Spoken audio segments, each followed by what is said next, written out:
안녕하세요, 임영환입니다. 조선국왕 이야기, 오늘은 태종편입니다. 태종은 양령을 내쫓고 세종에게 양위한 뒤에 두 가지 명령을 유언으로 남겨놓습니다. 첫째, 내가 죽은 뒤에 양령은 서울에 들어오지 못한다. 두 번째, 만약에 양령이 도리에 어긋나는 짓을 하면 사사해도 좋다, 즉 죽여도 좋다. 이것은 정치가로서 태종의 두 가지 면모를 보여줍니다. 첫째가 냉혹한 승부사적 기질이죠. 사실 태종이 냉혹한 게 처음도 아니고 그동안 못할 질 많이 했는데, 그렇다고 하더라도 이렇게 아들을 죽여라 라고 직접 말하는 건 쉬운 일이 아니죠. 두 번째, 정치판의 앞날을 예측하고 사전에 대응하는 능력입니다. 요것은 나중에 이제 추가로 여러 가지 사례가 많으니까 오늘은 이제 간단하게 말씀드릴게요. 나중에 세종이 양녕대군을 만나거나 서울로 불러오려고 하면 정승들이 이렇게 말하면서 막아요. 태종의 유훈이 아직 귀에 쟁쟁합니다. 부항의 유훈. 이거 세죠. 조선이 어떤 나라입니까? 삼강오륜이 국가의 기본인 나라잖아요. 그런데 아버지의 유훈이 살아있는데 어떻게 아들이 그 아버지의 명령을 어기겠어요?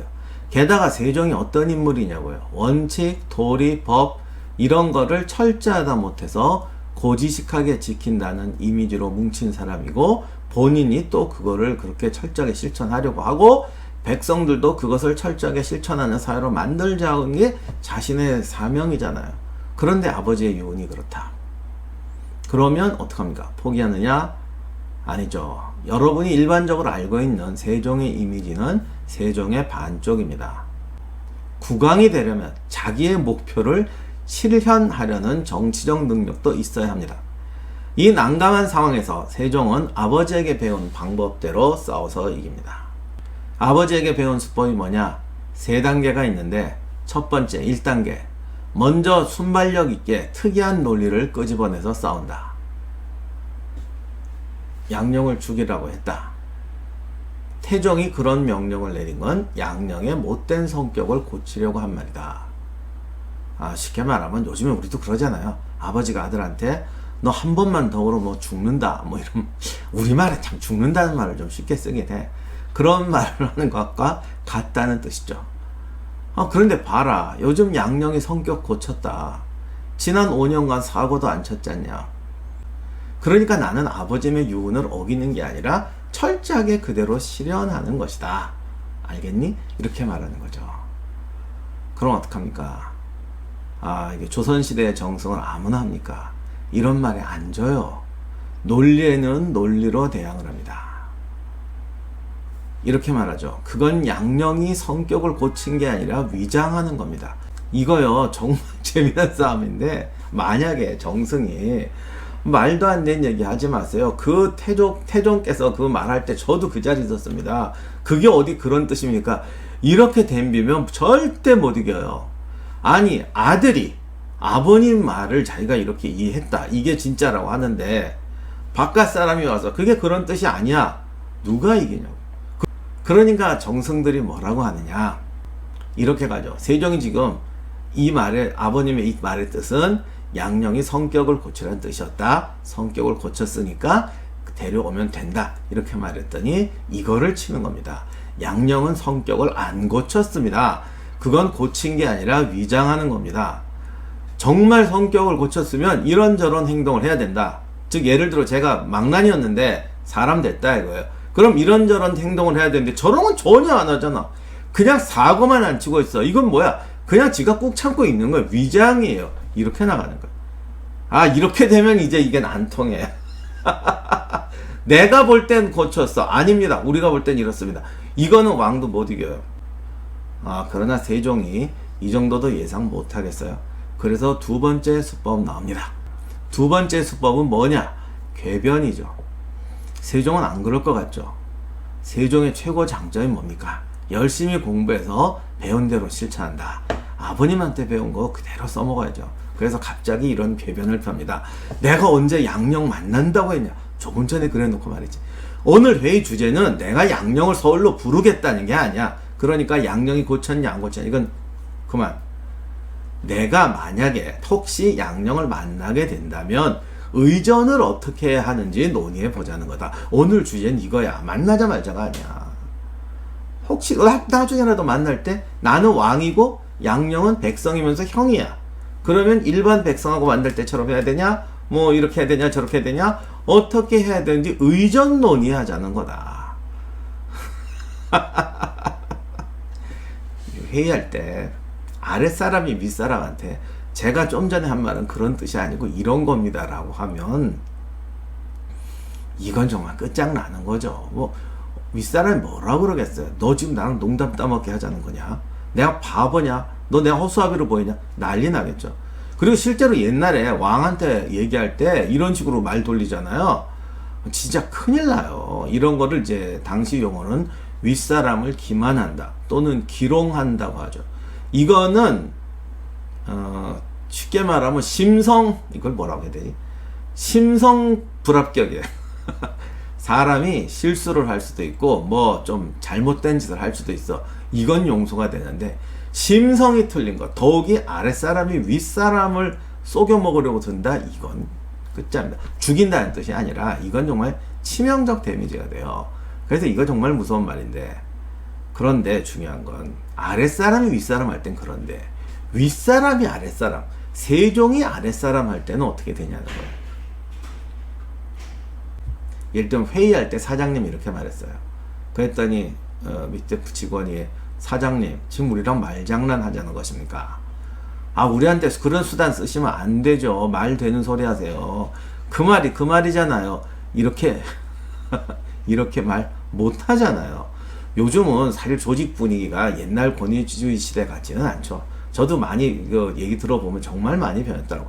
그러나 아무리 변해도 요즘도 이렇게까지 못해요. 윗사람이 좀 이렇게 궤변을 쓰면 그냥 속으로 이해해야지. 뭐 어떻게 해. 동의는 못해도 이해는 해야지. 안 덤비잖아요. 세종이 이렇게 말하는 건 나 같은 사람이 이렇게 궤변까지 읊어대는 건 좀 니들 좀 적당히 알아듣고 도와줘라, 이런 뜻 아닙니까? 그래. 그럼 어떡하느냐? 정승들이 안 물러납니다. 조선시대가 왕이라면 그냥 벌벌 기는 세상 같죠? 절대로 안 그래요. 정승쯤 된 사람은 여기서 호락호락 물러나면 절대로 안 됩니다. 그래서 끝까지 반대합니다. 그럼 이제 마지막 세 번째 수법이 나옵니다. 뭐냐?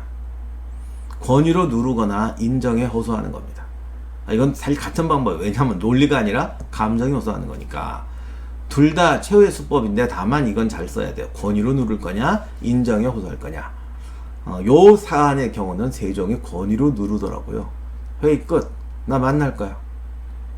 아, 당신 입으로 좀 전에 만나는 게 아니고 의전 논의하려면 혹시도 모르니까 요즘 말로 싹 쌩까시더니 끝. 이러니까 이제 정승들이 뭐라고 하느냐. 드라마라면 이렇게 나올 거예요. 전하 아니 되옵니다. 통촉하시옵소서. 뭐 그러다가 끌려 나가거나 왕이 뭐 집어던지거나 이거 당장 뭐 내 앞에서 물러나라. 아니면 그냥 벌떡 일어나서 이놈들 하고 팍 문차고 나가고. 이런 거 드라마 보고 잘못 배워가지고 지금도 리더인 분들이 가끔 이런 거 이렇게 감정이입하시거나 써먹으시는 분들 계신데, 전에도 한번 말씀드린 것 같은데 실록에서는 통촉하시옵소서라는 말 자체가 안 나와요. 그리고 왕이 뭐 집어던지고 나가고 이거 하는 경우도 있는데 거의 안 합니다. 이래갖고 리더 못 돼요. 그러면 실제는 어떠냐? 이렇게 정승들이 이렇게 말합니다. 부득이 갑자기 태도 싹 바꾸는데, 그럼 하세요. 그럼 우리가 지겠어. 뭐 이러면 이게 사람 추잡해지잖아요. 갑자기 탁 바꿔요. 부득이.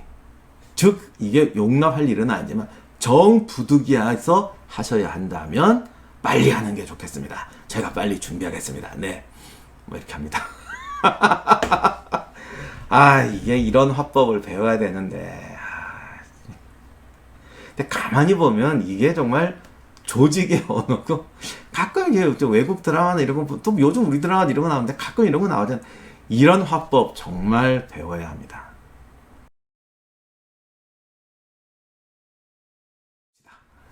근데 여기까지 얘기하면 이런 의문이 드시죠. 아니 그럴 거면 처음부터 그냥 밀어붙이면 되지 뭘 복잡하게 그렇게 합니까? 이거 정말 리더십의 기본인데요. 왕이라고 매일 무조건 밀어붙이잖아요. 그럼 신하들이 어떻게 되겠어요? 그냥 거수기가 돼요. 일도 안 하고 고민도 안 해요. 그냥 반대하다 사직하거나 밑에 슬러 뭐 시킨 대로 하는 거지. 내가 뭐 안 짜고 고민하고 뭐 이럴 필요가 뭐 있어. 그냥 시킨 대로 하면 되죠. 이렇게 되면 더 큰 문제가 생기는 게 왕이 신하 중에서 능력자와 아부꾼을 구별할 수가 없게 돼요. 내가 무슨 말을 해도 이런 대안을 내고 이런 생각하는 걸 보면 야 쟤는 똑똑하구나, 쟤는 사물을 저렇게 보는구나, 얘는 저런 면에 장점이 있구나 이런 걸 알게 되는데 그런 말 해봤자 하나 소용없고 닥쳐 나 왕이야 내 뜻대로 할까 이래버리면 누가 얘기하겠어. 얘기도 안 할 뿐 아니라 자기 개발도 안 해요.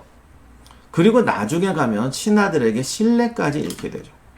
그러므로 리더는 1번으로 해결할 일, 2번으로 해결할 일, 최후의 수법으로 해결할 일을 선택해서 사용하되 그 최후의 수단까지 가는 경우는 최소화해야 되고 설사 최후의 수단을 사용해야 될 거라고 결심을 하더라도 반드시 1번, 2번, 3번 순서대로 가면서 신하들과 이야기하면서 그 사람의 특성도 알아내고 그 사람의 어떤 열심도 끌어내고 하여간 최선을 다해서 각자 최선을 다해서 가는 거를 만들어 가야 돼요.